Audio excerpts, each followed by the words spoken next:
Ancient Romans walked on warm floors 2,000 years before modern central heating existed.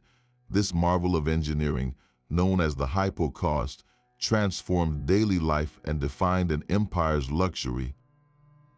By the end of this story, you will understand the brilliant mechanics that heated entire buildings from the ground up.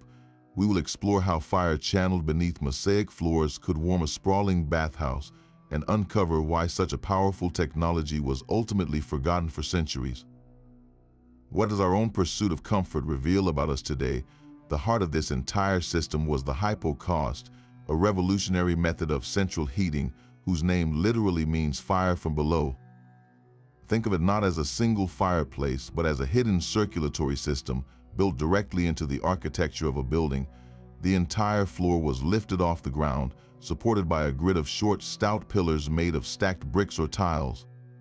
These pillars, called pili, created a hidden basement, a space just tall enough for a person to crawl through, but designed for something far more powerful than people.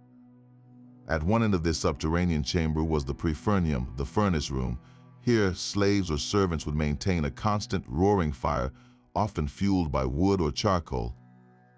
But the true genius was in the direction of the heat. Instead of letting the flames and smoke rise into a single chimney, the Romans channeled that hot air directly into the open space beneath the raised floor. This hot gas would then swirl and flow through this man-made cavern, its heat steadily soaking into the floor tiles above, and the system did not stop at the floor.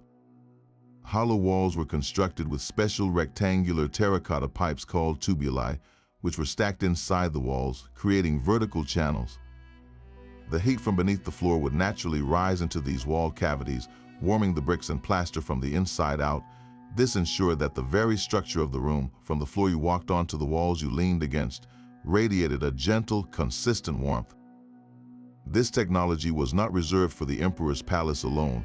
From the grandest villa in the countryside to the bustling public bathhouse in the heart of Rome, the hypocaust was a testament to Roman engineering and their desire for comfort. In a bathhouse, for instance, different rooms would be maintained at different temperatures by controlling the flow of hot air from the central furnace. A warm room, the tepidarium, would receive moderate heat, while the scalding hot caldarium would be positioned closest to the fire, its floor and walls becoming almost unbearably hot to the touch. This was not a simple invention, it was a masterfully controlled network, a symphony of heat distribution that transformed stone and brick into living, breathing spaces of luxury. But who first conceived of this brilliant system, the man most credited with perfecting and popularizing the hypocaust, was not an emperor or a general, but a savvy entrepreneur named Sergius Orata in the 1st century before the Common Era. Orata's story is a fascinating one because his initial interest was not in human comfort, but in oysters. He was a businessman with a background in aquaculture, and he developed an early form of underfloor heating to create warm oyster beds, maximizing the growth and profitability of his prized shellfish. He realized that controlled heat could create an ideal environment. This practical application in his fisheries sparked a revolutionary idea. Why not adapt this same principle of channeled heat for the villas of Rome's wealthy elite? Orata's genius lay in his ability to transfer a technology from one domain to another, transforming a tool for cultivation into a system for luxury. He was not necessarily the absolute first to experiment with underfloor heating, as some earlier Greek systems have been identified, but he was the master marketer and engineer who made it a desirable and widespread feature. He saw an economic opportunity where others saw only a warm floor. Orata would famously build or purchase villas, install his sophisticated heating systems, and then sell the properties at a significant profit, essentially marketing comfort itself. This entrepreneurial spirit was a powerful engine for Roman innovation. His systems became a must-have amenity, a status symbol that spread as rapidly as the empire itself. The timing was perfect, coinciding with the explosive growth of Roman bath culture. As public baths became central to social and political life, the demand for reliable, large-scale heating soared. Orata's hypocaust was the perfect solution, allowing vast complexes to offer graded temperatures from warm to scalding. His story shows us that this world-changing technology was born from a combination of practical problem-solving and sharp business acumen, a true innovation that heated both homes and an entire economy. This constant roaring heat originated in the furnace room, the prefurnium, the true engine of the entire hypocaust. Picture a small, rugged structure, often built directly onto the outside wall of a bathhouse or villa. Its placement was deliberate, designed to keep the constant smoke and soot away from the luxurious interiors.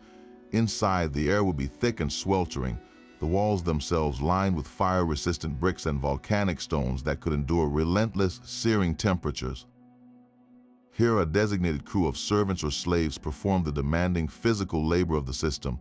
Their task was to feed the insatiable fire, maintaining it for hours on end using vast quantities of wood, or, for a hotter and cleaner burn, charcoal. The quality of this fuel was everything. Damp or poor quality wood produced more smoke than heat, forcing the workers to stoke the flames even more vigorously to achieve the required temperature. The furnace opening itself was a carefully designed mouth, a low arch that directed the flames and superheated gases not upward, but straight into the dark, cavernous space created by the pillars beneath the floor. This was the critical moment, the point where raw fire was transformed into controlled, radiant warmth. The efficiency of the entire heating network hinged on this single room. A well-designed prefurnium with a skilled crew could heat a massive bath complex, while a poorly built one might leave the grandest caldarium feeling lukewarm. Visualizing the archaeological remains of these furnace rooms, with their soot-blackened bricks and layers of ancient ash, gives us a profound sense of the sheer human effort required to power Roman comfort. It was a relentless, dirty job, a constant struggle to harness a primal force for the sake of civilized luxury. Beneath those warm floors lay a hidden forest, not of trees but of pillars.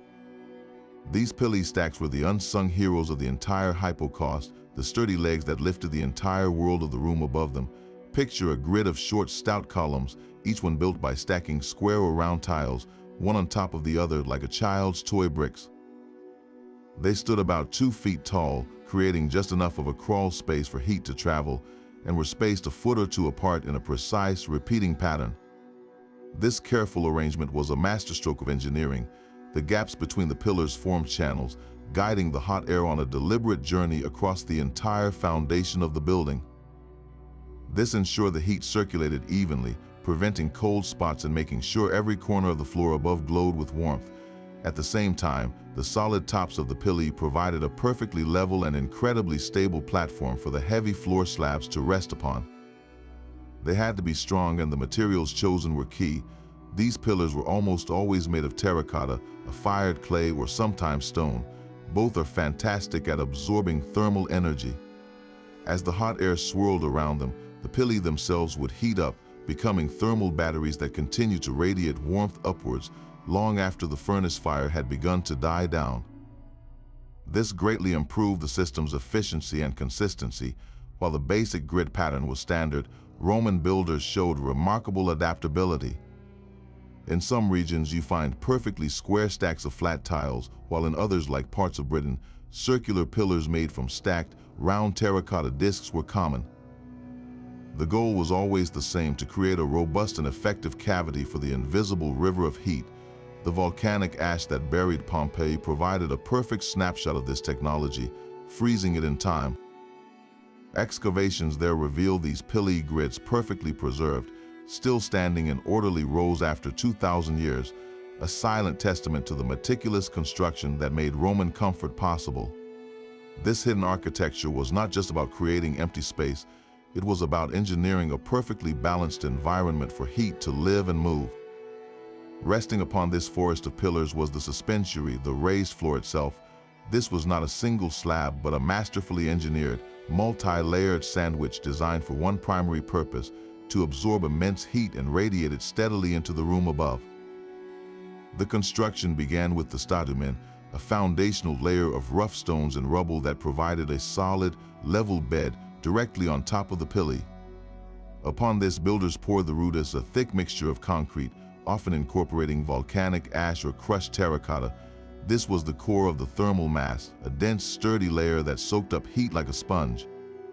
Finally, the nucleus, a smooth, fine layer of cement, created a perfectly flat surface ready for the final, beautiful finish. That finish was crucial, for these were not crude industrial floors. They were the canvas for intricate mosaics or vast sheets of polished marble, transforming a functional heating element into a work of art. This marriage of beauty and function was pure Roman genius. The colorful tesserae of a mosaic or the gleaming surface of a marble slab were not just decorative, they were integral parts of the heating system.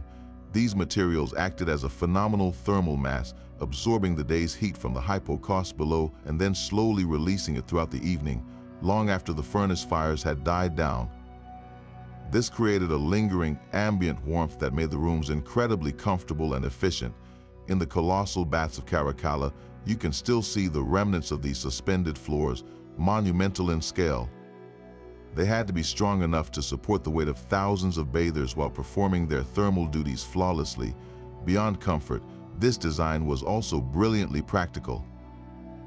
By elevating the floor and constructing it from these non-porous, heated materials, the Romans effectively eliminated the dampness and chill that would naturally rise from the ground. In a steamy bathhouse, this meant floors dried quickly and rooms felt consistently cozy, not clammy. The suspensory was more than a floor. It was a climate-controlled device, a work of art, and a testament to an engineering philosophy where every element served multiple, elegant purposes.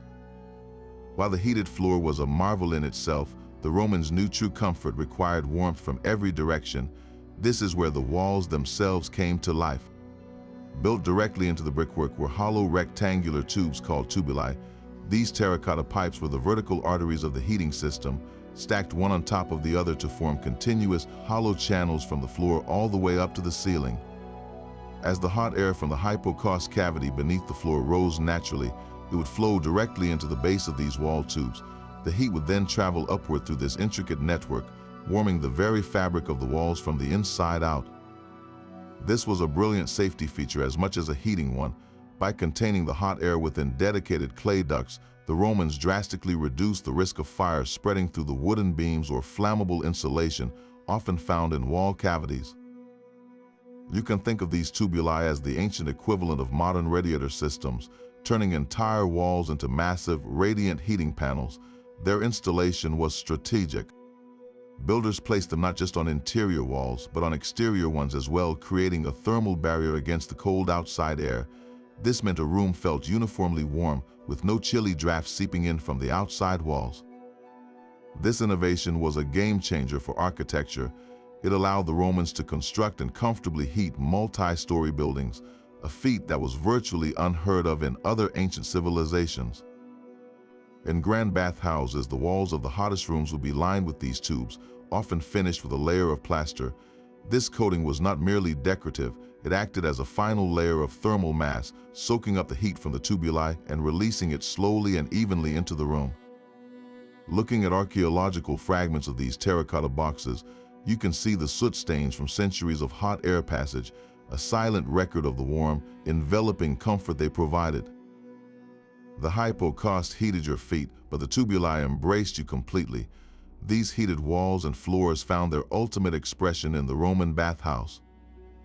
The sprawling public baths or thermae were not just buildings, they were the social and cultural hearts of entire cities, and their very existence depended on the hypocaust's ability to create a controlled climate. The bath ritual was a journey through temperatures, and the hypocaust made this journey possible.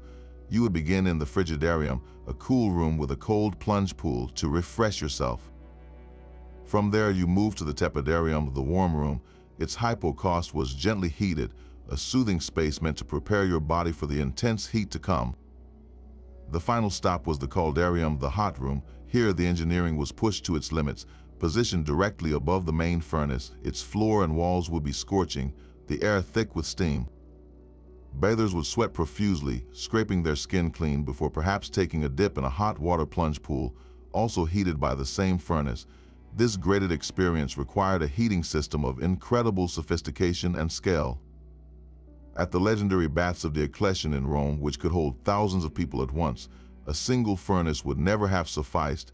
Engineers designed these complexes with multiple prefurnia, a network of furnaces each dedicated to heating specific sections of the massive complex.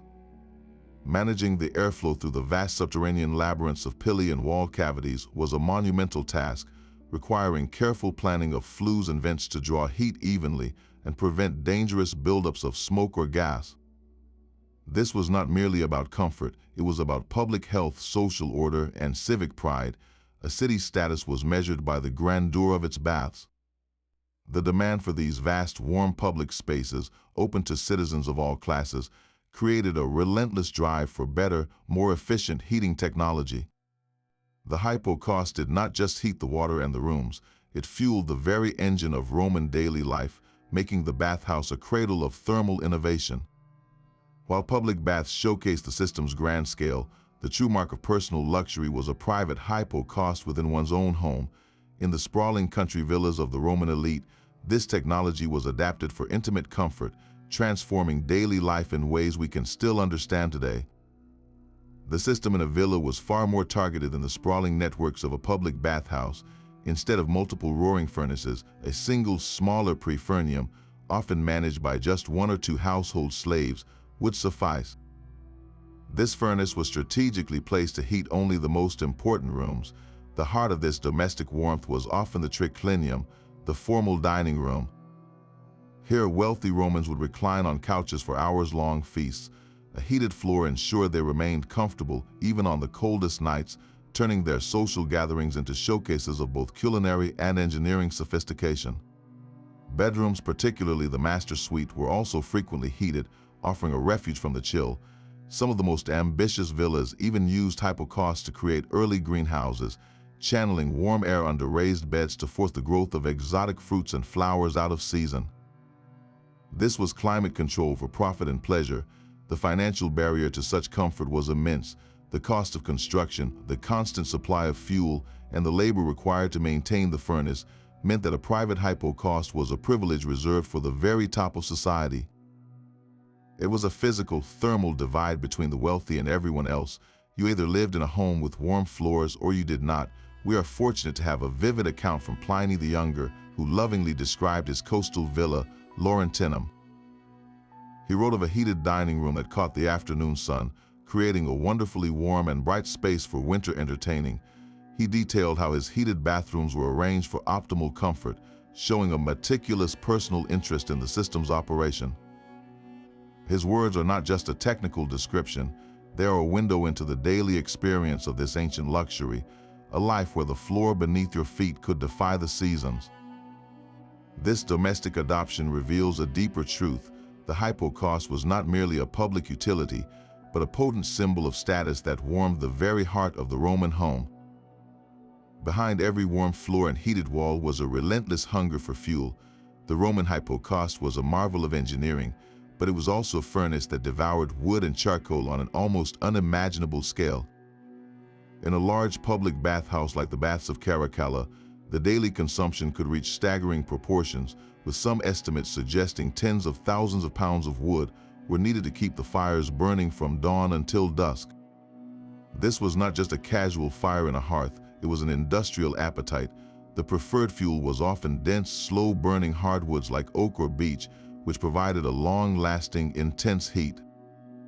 For an even hotter and cleaner burn, many establishments relied on charcoal, a more processed and expensive fuel that required less labor to tend but far more to produce. The sheer volume needed meant that the forests surrounding major cities like Rome were systematically harvested. This was not a sustainable relationship with the land. Woodlands for miles around were cleared to feed the city's endless demand for heat, leading to documented deforestation and a noticeable impact on the local environment. This scarcity in turn spurred the creation of vast trade networks. Fuel became a commodity, shipped down rivers and across the sea, with prices fluctuating based on distance and availability. The warmth of a Roman bath was literally built on a foundation of logistics and trade, connecting the comfort of the city to the managed woodlands of the empire. The human cost of this comfort was paid in the furnace rooms. The labor was brutal, relentless, and dirty. Slaves or servants assigned to the prefurnium worked in a sweltering, smoke-filled environment, their faces and clothes blackened with soot. Their task was to constantly feed the fire, managing its intensity to meet the demands of the different bathrooms. They had to know precisely how much wood to add and when, a skill born of exhausting experience. This was not a job for a moment, but for an entire shift. often lasting many hours in almost unbearable heat. The physical toll was immense, and the risk of burns or respiratory illness was a constant part of their lives. This labor-intensive process was a primary reason why private hypocausts remained a luxury of the ultra-wealthy. The cost was not just in the construction, but in the perpetual need for fuel and the human power required to manage it. A single-family villa with a heated dining room and bedrooms might require its own small team of dedicated servants, a permanent fixture of the household whose sole purpose was to keep the fires burning. This system, for all its brilliance, was inherently unsustainable, a delicate balance of resource extraction and human effort that could only be maintained by the vast economic engine of the empire itself. This system of hidden warmth was not a rigid blueprint imposed identically across the map. The genius of Roman engineering lay in its remarkable adaptability, a flexibility that allowed the hypocaust to be tailored to the local climate, available materials, and even the cultural habits of each province. From the damp chill of Britain to the arid heat of Syria, the technology morphed to meet its environment. In the cold northern frontiers like the province of Britannia, the primary concern was insulation and fuel efficiency. Archaeologists excavating villas in places like Chedworth or Fishbourne find hypocausts built for pure brute warmth. The pillars were often constructed from locally abundant stone instead of the standard terracotta tiles. These stone stacks, while perhaps less perfectly uniform, were exceptionally sturdy and excellent at retaining heat. The walls of these northern buildings were often thicker, and the hypocaust chambers themselves might be slightly smaller, all designed to trap every possible bit of warmth inside and combat the pervasive cold. The focus here was less on luxurious gradations of temperature and more on creating a vital, life-sustaining refuge from the harsh climate. It was a practical, robust version of the system, built to survive winters where the comfort of a warm floor was not a luxury, but a necessity. Contrast this with the heartland of Italy, where the system reached its most sophisticated and ornate form. In the villas of Pompeii and the monumental baths of Rome, the hypocaust was an instrument of refined luxury. Here, the emphasis was on achieving perfectly calibrated temperatures across a sequence of rooms, from the tepidarium to the scalding caldarium. The pilli were meticulously crafted from uniform terracotta tiles, creating a flawless grid for optimal airflow. The floors above were masterpieces of mosaic art, and the walls were lined with intricate tubuli, turning entire structures into efficient, radiant heating units. This was the system at its most advanced, a testament to an empire celebrating its mastery over nature in the very place it called home. Further south, in the warmer provinces of North Africa and the eastern Mediterranean, the challenge was different. The goal was not to fight off relentless cold, but to provide targeted, manageable heat, especially for the essential bathhouse ritual. In these regions, archaeologists find evidence of modified systems designed for better ventilation and heat control. The furnace might be used for a shorter period, and the design of the flues and wall tubes was often optimized to draw hot air through more aggressively, preventing rooms from becoming unbearably stuffy in the already warm climate. Some villas in Syria, for instance, show hypocausts that primarily heated only the caldarium, leaving other rooms to the ambient warmth of the sun. This regional variation paints a picture of a living, breathing technology. The Romans did not simply copy and paste their inventions. They intelligently hybridized them, incorporating local materials like British stone or Syrian brickwork and adapting the principles to local needs. A map showing the spread of the hypocaust would not show a monolithic red blob, but a vibrant tapestry of interconnected but distinct local practices. It reveals an empire that could be brilliantly pragmatic, bending its own rules to ensure that the signature comfort of a warm floor could be experienced from the misty highlands of Scotland to the sun-baked hills of Jerusalem. Creating a structure that could withstand both immense weight and intense heat was a monumental puzzle for Roman engineers. The sheer mass of a suspended floor, layered with stone, concrete, and marble, placed tremendous pressure on the pillars below. A single weak point could lead to a catastrophic collapse. Their primary solution lay in the strategic use of the arch, a form the Romans had mastered. By constructing the furnace opening and key support walls as arches, they distributed the building's load more evenly, channeling the downward force outward and downward into the foundations. This prevented the furnace's heat from compromising the structural integrity of the walls above it. The materials themselves were chosen for endurance. They used fire-resistant bricks, often made from a clay mixed with volcanic sand, which could endure relentless cycling between high heat and coolness without cracking. In regions with strong local stone, that stone became the backbone of the pili, prized for its ability to bear weight and store thermal energy. This careful attention to load-bearing design is why we can still walk through the ruins of massive bathhouses today, their hypocaust chambers intact after 2,000 years. Managing the dangerous byproducts of fire was an equally critical challenge. A hypocaust was not just a heating system, it was a contained environment for toxic smoke and gases. If the hot air and fumes could not escape efficiently, they would seep back into the living spaces, creating a suffocating and lethal hazard. The Roman solution was a network of carefully placed vents and flues. These were not random holes but calculated openings, often terracotta pipes or box tiles, integrated directly into the walls. They created a natural draft, pulling the hot air from the hypocaust chamber up through the wall cavities and finally releasing it out of vents near the roofline. This constant flow was the system's breath, essential for both safety and function. It prevented the buildup of deadly carbon monoxide in the underground cavity and ensured a steady supply of fresh, oxygenated air reached the furnace to keep the fire burning cleanly.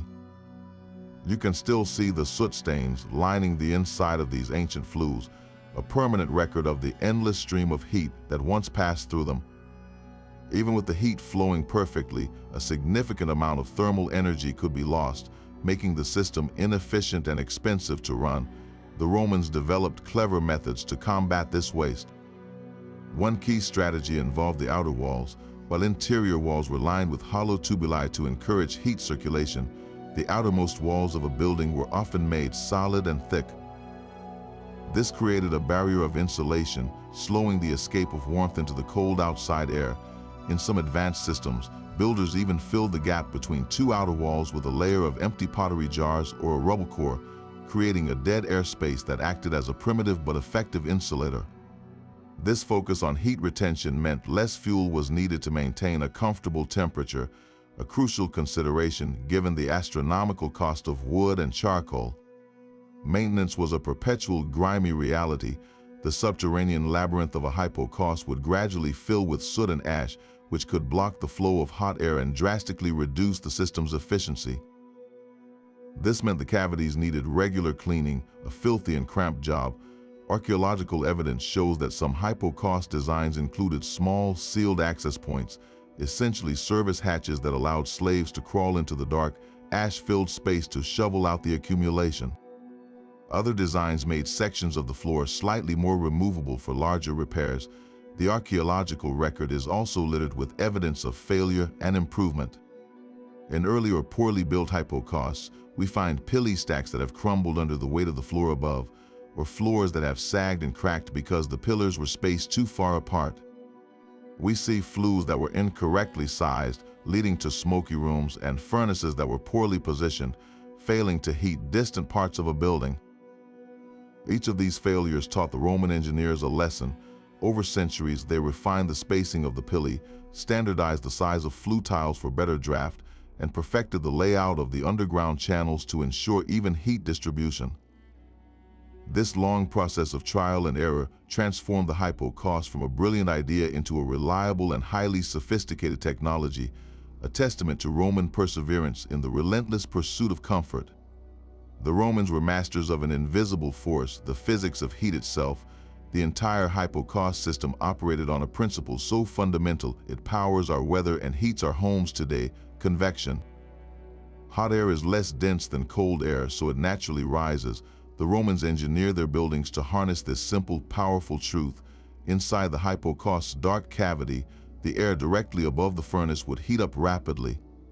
As it expanded and became lighter, it was pushed upward and outward by the cooler, denser air rushing in to replace it.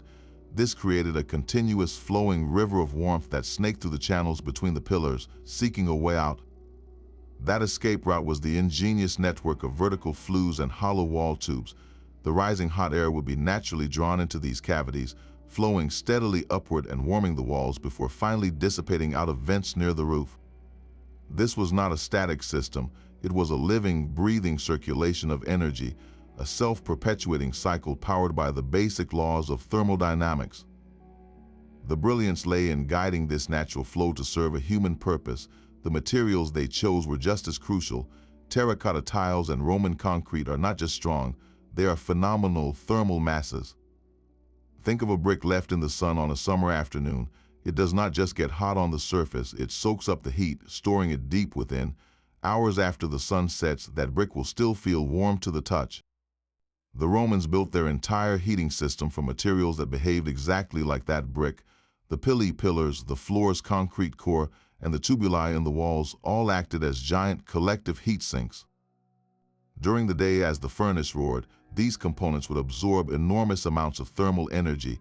Then, long after the fires were banked for the night, they would begin the slow, steady process of releasing that stored warmth back into the rooms.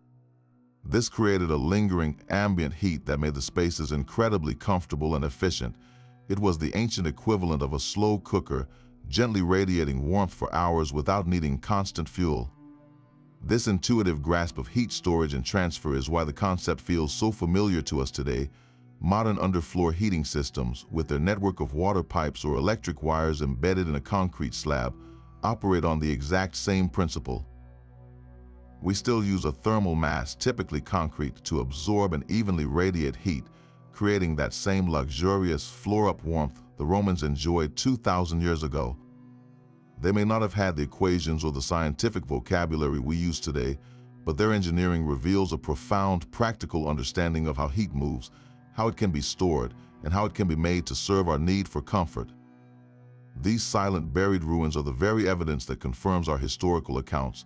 The volcanic ash that smothered Pompeii and Herculaneum in 79 CE did more than preserve a moment of tragedy. It created a perfect time capsule for Roman engineering. When archaeologists began excavating these cities centuries later, they uncovered hypocaust systems frozen in their final state.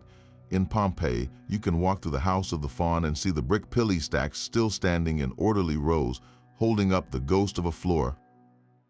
The soot stains are still visible on the terracotta, and the openings for the furnace rooms remain clear. This level of preservation allowed historians to see not just how the system was built, but how it was integrated into daily life. They found carbonized wood still in the prefurnium of some villas, telling us exactly what fuel was being used in the final hours. At the Stabian baths in Pompeii, the entire heating layout is exposed, showing the separate furnaces for the different temperature rooms, a direct physical map of the Roman bath ritual. These sites prove the technology was not a rare luxury, but a common feature in the homes of the prosperous, woven into the very fabric of the city.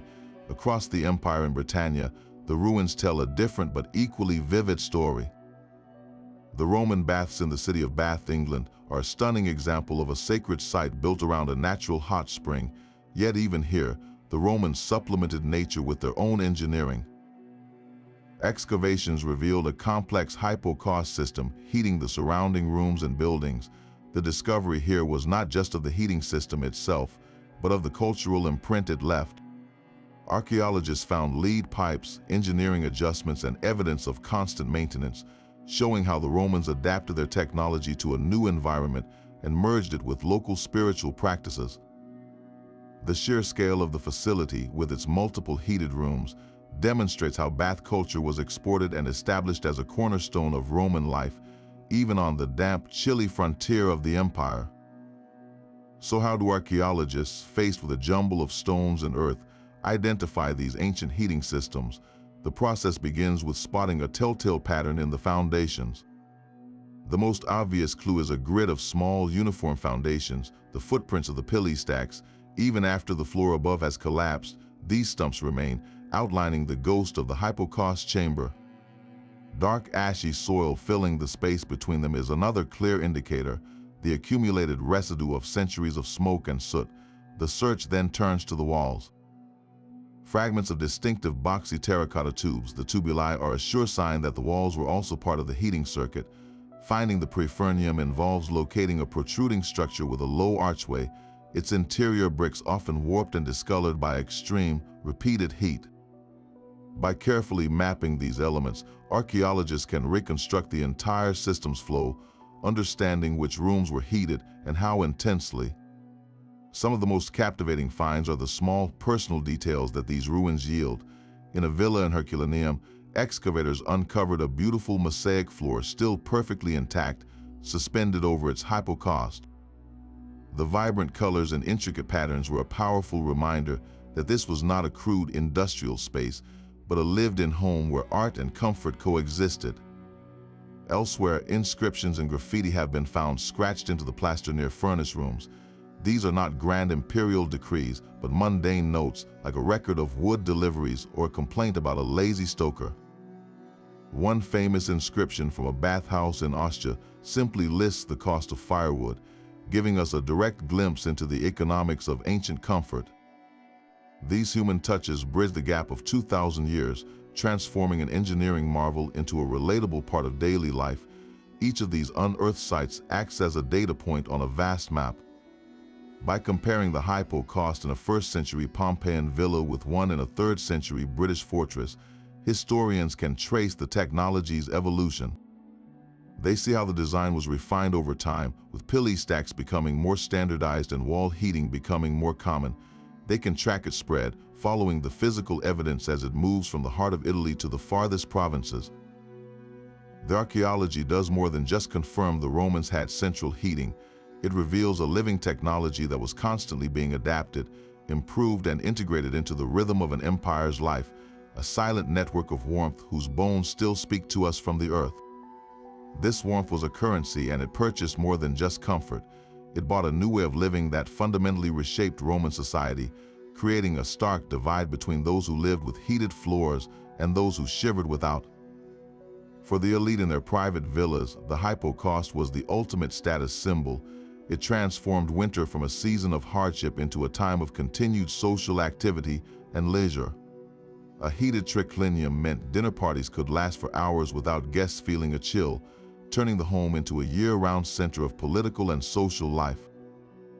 This constant radiant heat extended the usable hours of important rooms, effectively expanding their living space and reinforcing their wealth with every warm step. But this luxury came at a cost that only the richest could bear: the expense of construction, the endless supply of expensive wood, and the slaves required to maintain the furnace placed private hypocausts firmly beyond the reach of the common citizen. Your home was either part of this warm, civilized world, or it was not. The writer Seneca, in one of his letters, offers a fascinating critique of this very luxury.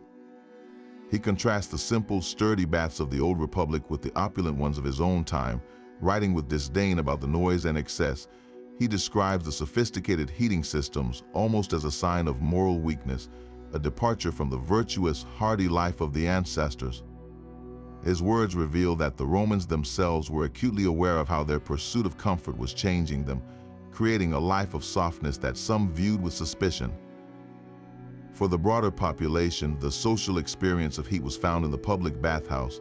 These were not merely places to get clean. They were the vibrant, beating hearts of Roman cities, open to almost everyone for a very small fee. Here, the hypocaust served as a great social equalizer in one sense, providing warmth and hygiene to the masses. A laborer, a merchant, and a senator might all share the same steamy air of the caldarium, soaking in the same publicly funded comfort. This shared experience of warmth fostered a sense of common Roman identity, a collective participation in the civilization's greatest innovations. Yet even here, class distinctions were carefully preserved. While the heat was communal, the experience was often segregated. The wealthiest citizens might arrive with their own entourage of slaves carrying towels, oils, and strigils, claiming the best spots in the complex. Many bathhouses had separate, more luxurious sections or different operating hours for men and women, and sometimes for the elite and the common people. The baths of Diocletian even had 2 separate entrances and heating systems for different social classes, so while the technology itself was a public good, its use constantly mirrored the hierarchies of the society it served. The bathhouse became a microcosm of Rome itself, a place where the ideal of shared civilization met the reality of ingrained social order, all under the warm, embracing glow of the hypocaust. This technological leap profoundly altered the Roman concept of daily routine and health. The ability to take a warm bath year-round was seen as essential for well-being, a practice believed to balance the body's humors and prevent illness. The graded journey from the cool frigidarium to the hot caldarium was a prescribed ritual for both physical and mental cleansing. This commitment to public health and hygiene, enabled by reliable heating, became a cornerstone of Roman identity, something that set them apart from the peoples they called barbarians. To be Roman was to have access to these marvels, to participate in a culture that had tamed fire and water for the benefit of the community. The warmth was more than a physical sensation, it was a symbol of civilization itself. Yet this very symbol attracted criticism from moralists like Seneca, who saw in the steamy luxury a potential for decadence. He lamented the noise of the ball games and the chatter, the excessive spending on perfumes and oils, viewing the bathhouse as a place where Roman discipline went to soften and decay. This tension reveals a society deeply wrestling with the consequences of its own comfort. The hypocaust did not just heat rooms, it heated the entire Roman way of life, fostering social cohesion, redefining leisure, and creating a powerful marker of what it meant to be civilized, all while casting a long, warm shadow over the divisions of class. Other ancient civilizations sought warmth, but their methods were fundamentally different from the Roman approach. The Greeks, for instance, relied heavily on portable charcoal braziers. These metal stands held burning coals and could be moved from room to room, offering a direct but dangerous heat. A Greek home in winter would have pockets of intense warmth directly around the brazier, while the rest of the room remained cold and drafty. This created an inefficient and hazardous environment, with the constant risk of tipping the brazier over or filling the room with invisible, deadly carbon monoxide. The air would be thick with smoke, irritating lungs and leaving a layer of soot on walls and furnishings. This was localized heat, a desperate fight against the cold that never truly won. Far to the east in ancient China, a more integrated system emerged, the kang. This was a raised, hollow platform made of brick or stone, used both as a bed and a seating area. A small fireplace built into its side would channel hot air and smoke through the internal chambers of the platform, before the smoke escaped through a chimney. The kang was brilliant, transforming a piece of furniture into a radiant heater that stored warmth for hours. It was efficient, safe, and central to family life. Yet its scope was limited. It heated the platform itself and its immediate surroundings, not the entire structure of the home. The warmth did not radiate from the walls or the floor, but from one single fixed piece of architecture. Meanwhile, in Persia, engineers mastered passive cooling with wind catchers, structures that captured breezes to cool buildings, but their active heating solutions still largely depended on open hearths or similar braziers, facing the same issues of smoke and uneven heat distribution. The Roman hypocaust was a leap beyond all of these. It was not a portable device or a single heated feature, it was the building itself. By embedding the heat source underground and circulating warmth through the very floors and walls, the Romans achieved something revolutionary, even radiant heat. This eliminated the dangerous smoke and fumes from the living spaces, a massive improvement for respiratory health and safety. The risk of catastrophic fire was also drastically reduced, as the open flame was contained in a dedicated, fireproof furnace room, separate from the living areas. This integration with architecture allowed the Romans to build on a grander scale, creating vast, multi-story buildings that could be comfortably heated in their entirety, something unimaginable with a room full of braziers.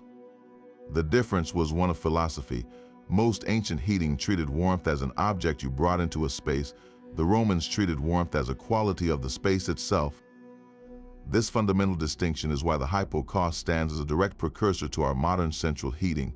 When you feel warm air flowing from a vent in your home today, you are experiencing the logical evolution of that same principle, channeling heat from a central source to every room.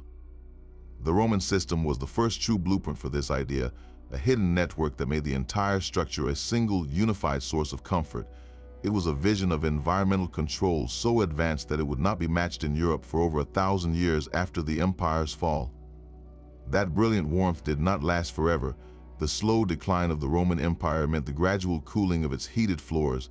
As centralized authority crumbled, so too did the complex economic and social structures that made the hypocaust possible. The system's fundamental weakness was its immense cost, and in a world fragmenting into smaller, poorer kingdoms, that cost became impossible to bear. Maintaining a hypocaust required a steady, expensive supply of fuel and a specialized labor force to tend the fires and clean the soot-filled chambers. With long-distance trade networks collapsing and cities shrinking, the reliable delivery of wood or charcoal vanished. The technical knowledge itself began to fade. The master masons and engineers who understood the precise spacing of the pili or the design of the flue systems found fewer and fewer patrons for their work. This was not a sudden extinguishing of all fires, but a long, slow dimming. In late Roman sites, archaeologists find haunting evidence of this decline. In what were once luxurious villas in Britain and Gaul, hypocausts were deliberately filled in with rubble. The grand bathhouses, too expensive for their shrinking cities to maintain, were abandoned, their furnaces cold for the last time. In some places, the infrastructure was repurposed in a tellingly practical way. There are ruins where the hypocaust chambers were used for storage or even as makeshift trash pits, a stark demotion for a technology that once defined luxury. The medieval world that emerged from Rome's shadow reverted to far simpler methods of heating. The great hall of a castle or the main room of a peasant's home relied on a central, open hearth. This was a return to the world of the Greeks and their braziers, a world of direct, smoky, and uneven heat where you were only warm if you were sitting right next to the fire.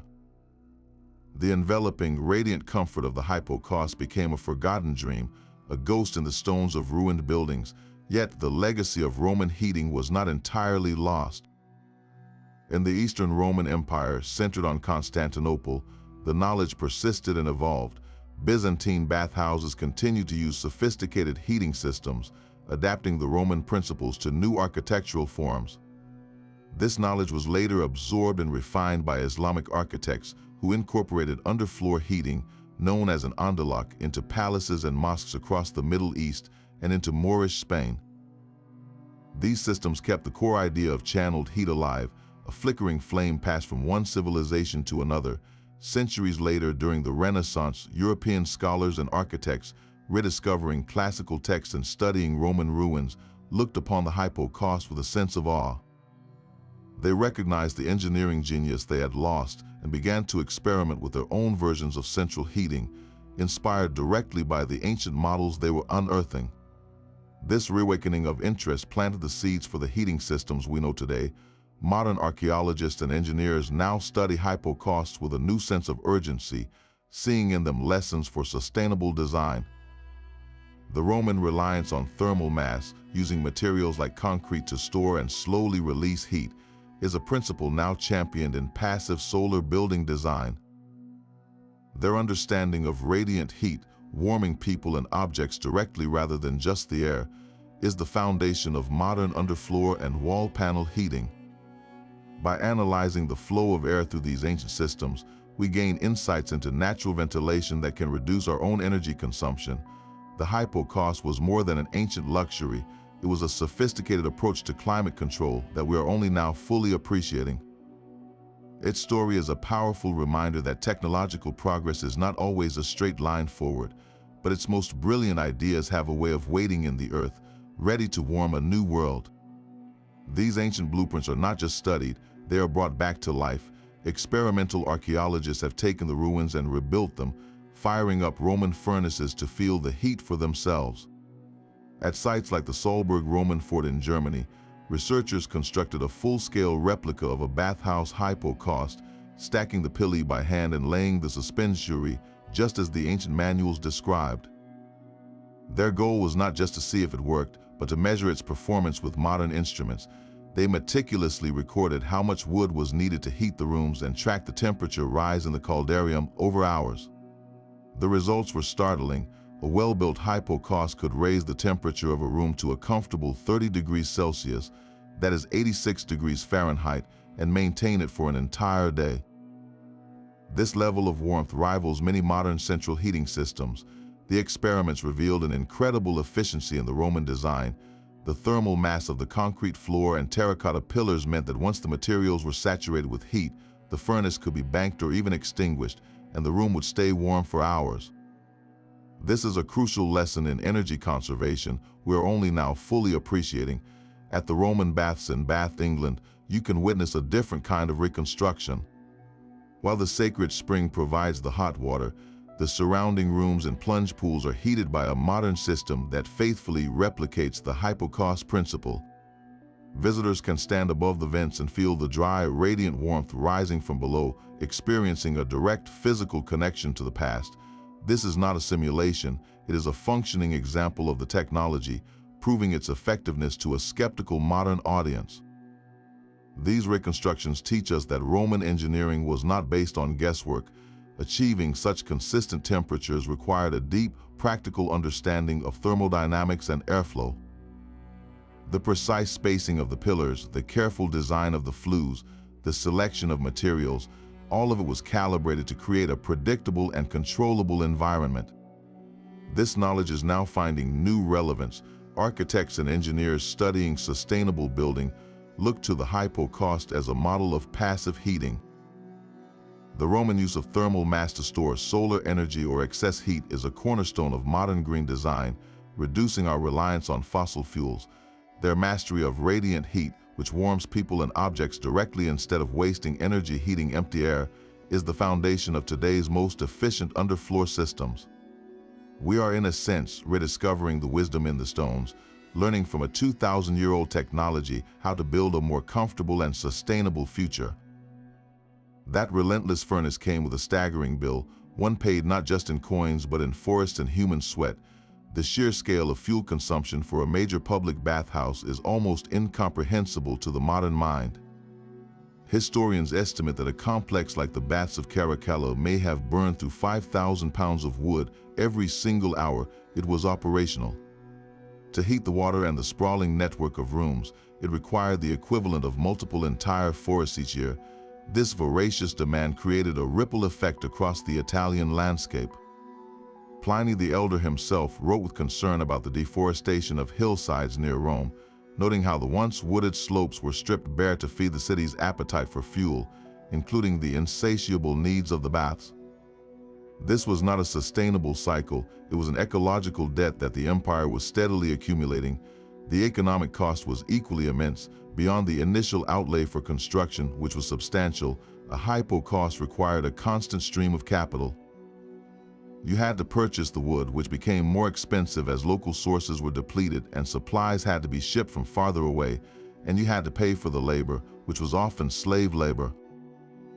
The human engine of the hypocaust was a crew of servants or slaves working in brutal, sweltering conditions, their lives dedicated to feeding the flames and cleaning the ash-clogged chambers. This reliance on forced labor was the dark, practical foundation upon which Roman comfort was built, an ethical cost that was simply factored into the balance sheet. Can we even compare this ancient energy crisis to our own? The parallel is striking. The Roman hypocaust, for all its brilliance, was a system powered by biomass, its carbon footprint measured in cleared woodlands and smoky skies over the city. Our modern natural gas and electric heating systems have a different global footprint, measured in carbon emissions and climate change. Both systems, ancient and modern, are defined by a fundamental question: how do we power our comfort without consuming the very world that sustains us? There are hints that the Romans were not entirely blind to this problem. Evidence suggests they practiced a form of forest management, coppicing trees to encourage regrowth and designating some wooded areas as protected to ensure a future supply. They understood the concept of resource scarcity on a practical level, even if they lacked our scientific understanding of ecology, yet these efforts were ultimately overwhelmed by the scale of the demand. The sheer expense and logistical burden of running these heating systems placed a hard limit on their spread. This is why private hypocausts remained the exclusive privilege of the ultra-wealthy, and why, as the empire's economy began to contract in its later centuries, the grand public baths were among the first luxuries to become unsustainable. The fires began to go out not because the knowledge was lost, but because the world that fueled them had fundamentally changed. The story of the hypocaust is a powerful prelude to our own energy debates, a 2,000-year-old lesson in the true cost of warmth. You have probably seen a hypocaust on screen without even knowing it. In the background of lavish historical dramas like the series Rome or the film Gladiator, characters stroll through bathhouses where steam rises from the floor, a subtle nod to the technology humming beneath their feet. These fleeting glimpses are often the only introduction many people have to this ancient system, But how accurate are they? The portrayals tend to get the atmosphere right, the opulent setting filled with warmth and steam, but they consistently miss the hidden mechanics. A director will show a simple fire in a pit, perhaps with some smoke, but they rarely show the forest of pillars, the network of wall tubes, or the dedicated furnace room that made it all possible.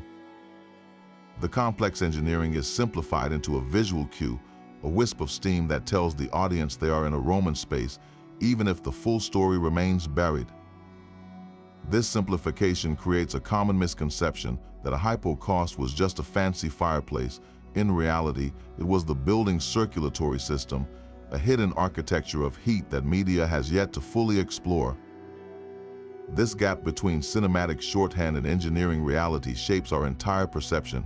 When we see a hypocaust reduced to a single shot of flames, we subconsciously underestimate Roman ingenuity, seeing them as primitive rather than the masters of environmental control they truly were. Yet other forms of media are stepping in to correct the record. Educational documentaries and dedicated YouTube channels now use computer-generated imagery to peel back the layers of a villa, revealing the intricate grid of pili and the flow of hot air through the walls. These visualizations are powerful, turning abstract archaeological reports into a dynamic, understandable process. They show the hypocaust not as a mystery, but as a brilliantly logical system. For creators who want to improve their accuracy, the insights are readily available in the archaeological record. Instead of just showing a steamy room, a scene could include the distant figure of a slave stoking the prefurnium, emphasizing the human labor involved. A character could remark on the comfort of a specific room's radiant heat, or a camera could slowly pan across a floor, focusing on the intricate mosaic, reminding the viewer of the beautiful surface that hid the engineering marvel below. The next time you watch a historical epic, look for these details. Ask yourself if the warmth feels like it's coming from a simple fire or from the very structure of the building itself. By thinking critically about what we see on screen, we can begin to separate Hollywood's spectacle from history's true marvel and truly appreciate the silent, sophisticated network that made Roman life so remarkably comfortable.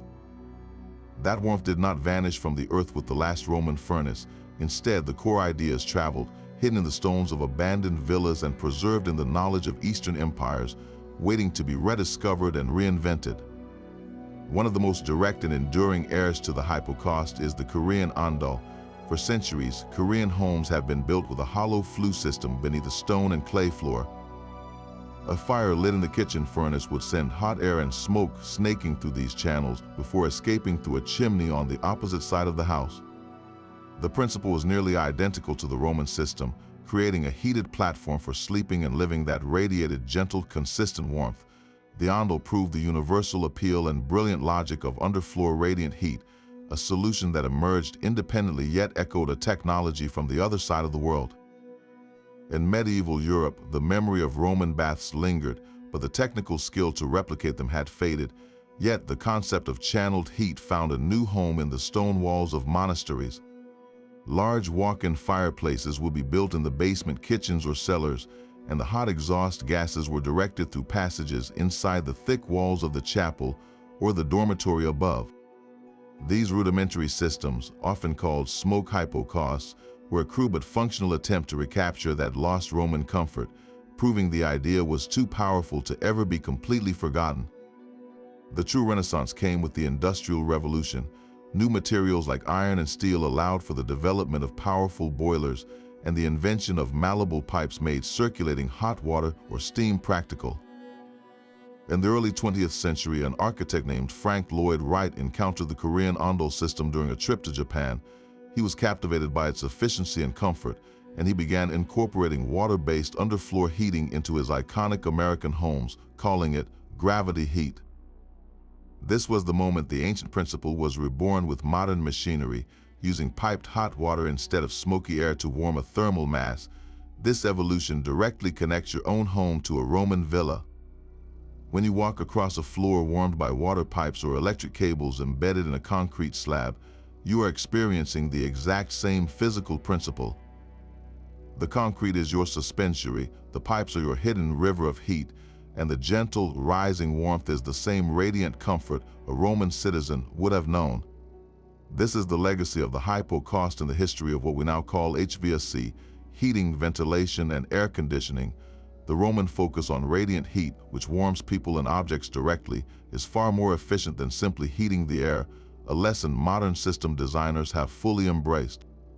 Their use of thermal mass for heat storage is now a cornerstone of passive solar design, where concrete floor soaks up the sun's energy by day and releases it slowly through the night, drastically reducing the need for fossil fuels. By studying these ancient blueprints, we are not just looking at history, we are finding inspiration for a sustainable future. The Roman hypocaust teaches us that true efficiency lies not in burning more fuel, but in building smarter, using the very structure of our homes to capture, store, and radiate warmth.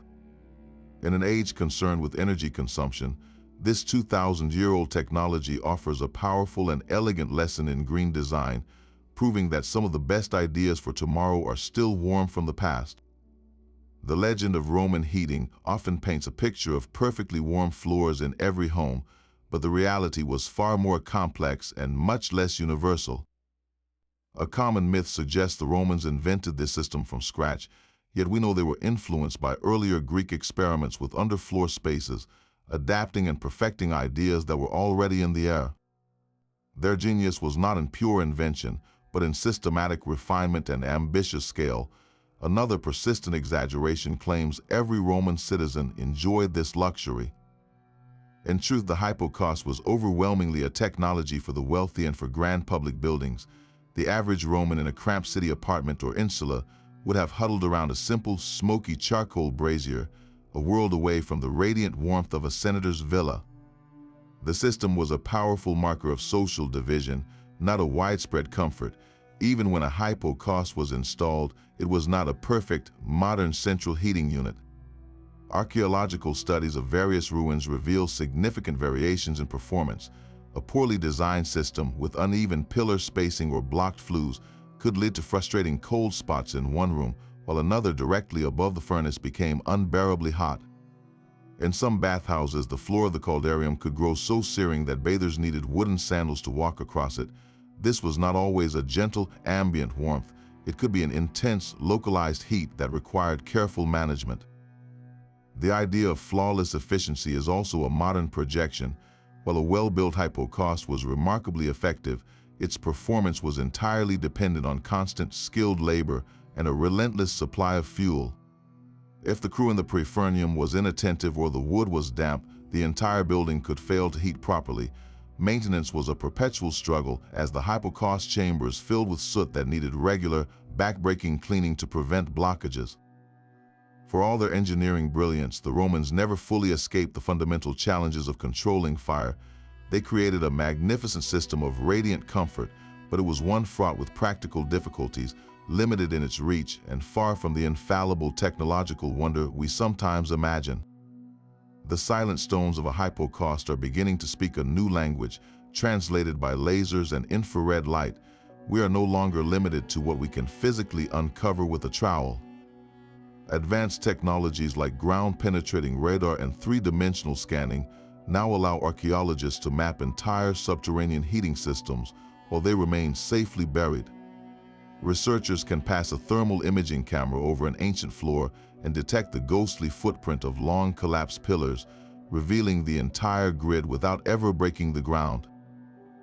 This non-invasive approach is a revolution in preservation, ensuring that fragile remains are not damaged by the very process of studying them. One of the most exciting frontiers is digital modeling. By feeding all this scan data into a computer, engineers can create a perfect virtual twin of a hypocaust. They can then run simulations, testing how heat and smoke would have flowed through its specific architecture. They can virtually block a flue to see where smoke would back up, or increase the furnace temperature to understand the system's limits. This interdisciplinary marriage of ancient history and modern fluid dynamics is yielding stunning new insights.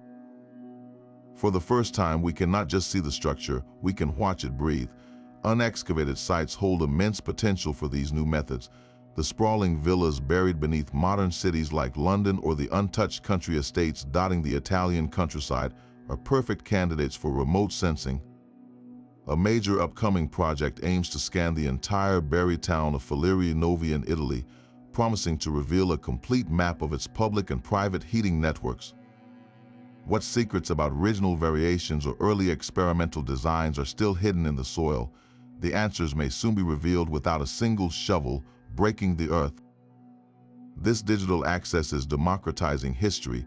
Virtual reality reconstructions are being developed that will let anyone, anywhere in the world, put on a headset and step into a fully functioning Roman bathhouse.